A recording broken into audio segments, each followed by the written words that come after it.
In this video, I'm going to share a proven formula for ranking your business at the top of Google. Did you know that less than 1% of people click past Google's first page? So if you're not in the top 10, you are basically invisible. Now, ranking in the top 10 is no easy feat, and if anybody tells you that it is, then run, because they are lying. But it is doable with the right strategy. And I'm going to show you how in 3 key steps, breaking them all down so you can achieve these results for your business. First, I'm going to show you how to choose the right keywords. Then we're going to go over how to create the best content. And last but not least, we're going to talk about how to get reputable backlinks. So if you want to rank your business at the top of Google in 2025, stick around till the end, because the last one is the hardest, but it's crucial to understand. Hey, I am Robin, your B2B marketing bestie. I am a B2B marketing and SEO consultant, and I have achieved many top 10 results for my clients, even for competitive keywords. And that brings us to our first step, which is choosing the right keywords. Now, sometimes a client will come to me and say, I want to rank at the top of Google. And the first thing that pops into my mind, but I don't actually say out loud, is, okay, but for what keywords? Because a company doesn't simply rank at the top of Google, they rank for certain keywords that people are searching. And the first step to choosing the right keywords is to do thorough keyword research. Now, there are 3 things to consider when choosing your keywords: relevancy, keyword competition, and search intent. So let's talk about relevance. Your keywords need to align with what your business actually offers and what your target audience is actually searching for. And then the second part is keyword competition. A lot of keywords are highly competitive, meaning there's a lot of people that are trying to rank for them. And trying to rank for keywords that a lot of people are trying to rank for, especially if they're large, more established websites, is going to be a lot harder than ranking for keywords that are less competitive. So the trick is finding that sweet spot between finding relevant keywords that your audience is searching for and that you actually have a shot at ranking for. And the last part of finding the right keywords is search intent. So why is somebody searching for this keyword?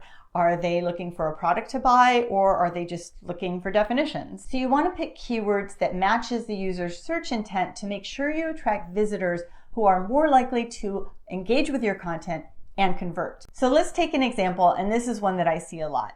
Let's say that you're an IT services firm and you help organizations modernize their outdated legacy software. And you think, I want to rank for the keyword digital transformation. Okay, well, let's unpack that. So is the keyword digital transformation relevant to the business? Well, technically yes, but it's a very broad term that can apply to a lot of things. And modernizing outdated software is just one small category under digital transformation.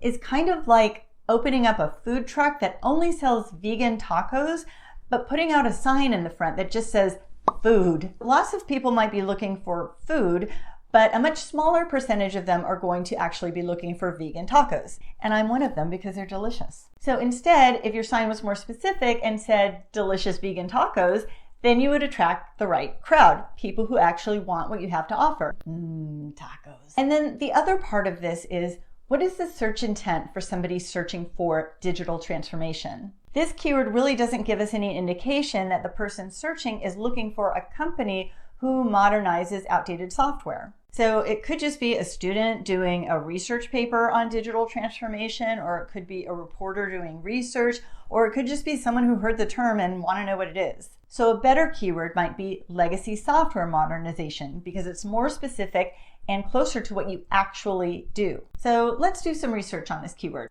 All right, so I'm in SEMrush, which is an SEO tool that I use, and they have a keyword magic tool right here that tells you the search volume and the competition for the keywords. So what you do is you just type in the keyword that you want to look up, and then it actually gives you a lot of different options here for related keywords as well as your keyword. And so looking here at legacy software modernization, we can see that the volume, or the number of searches per month, is 170, which is actually pretty good for a niche B2B keyword. And then under here, we've got a keyword difficulty of 23, and that's 23 out of 100. So that means that it's low difficulty, meaning that it's going to be easier to rank for because there's less competition for that keyword. And then over here under intent, it's got a C. The C means that it's commercial intent, which means that the user searching for this keyword is looking to buy a product or service. So this keyword fits all three criteria. It is relevant to what the business actually offers. It's got low competition, meaning it's going to be easier to rank for.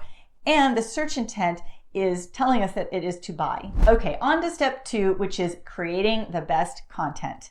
And the biggest tip that I have for anyone who wants to rank high on Google is this: be Wikipedia. Okay, I know you're not Wikipedia, but stay with me here. The thing is, Wikipedia ranks at the top of so many searches all the time. I'm sure that you've seen it when you've searched for something. So we can learn a lot from Wikipedia. So let's actually have a look at a Wikipedia page. So I'm going to type in the search term digital transformation here. Let's just stay with that for demonstration purposes. And then we'll see that sure enough, Wikipedia is here in the top organic search position as a featured snippet. So let's go ahead and click on it. Okay, looking at this content, it is very robust.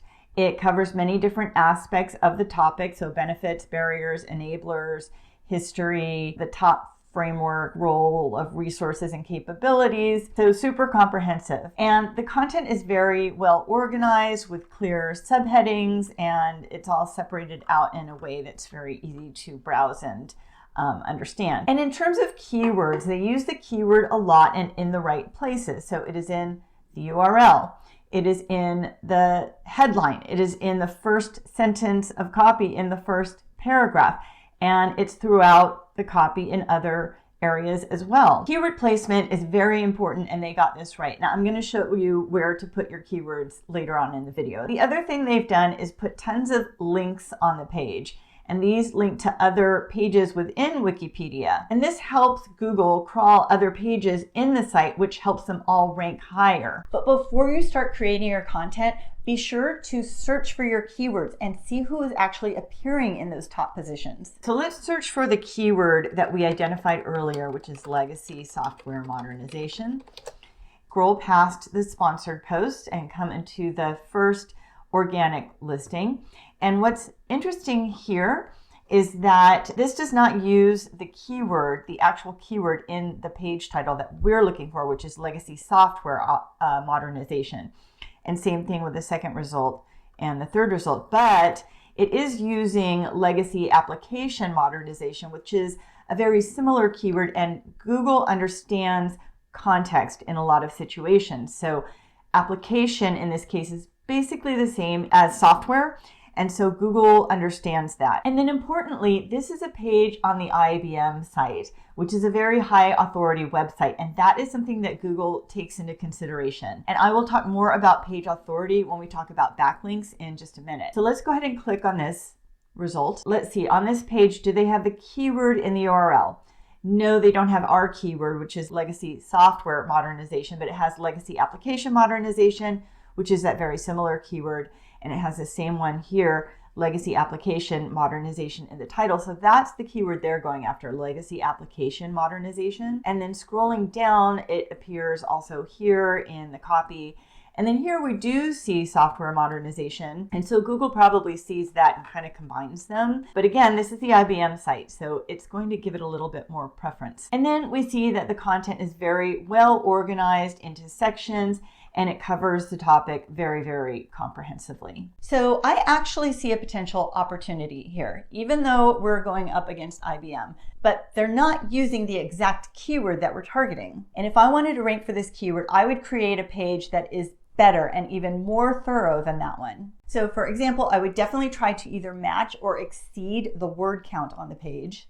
And then maybe I'd include a few interactive elements to keep readers on the page, like maybe a video or an infographic, because the other page was just text. And I would be sure to include my keyword in these key places. Now, you'll want to write this down or screenshot it. So include it in the URL, the page title, the first headline on the page, the first sentence on the page, subheads, and throughout the body copy where it sounds natural. And this last one is important because you want it to be quality content, not keyword stuffed, hard to read content. So the trick is to provide the best content, better than what is currently ranking at the top of Google, so you can displace these competitors. But we have another hurdle. So that takes us to step 3, backlinks. And this is the hardest step, especially if you're small, because we have less control over backlinks. So what are backlinks? Well, backlinks are just links from other websites that go to yours, and they help Google determine how authoritative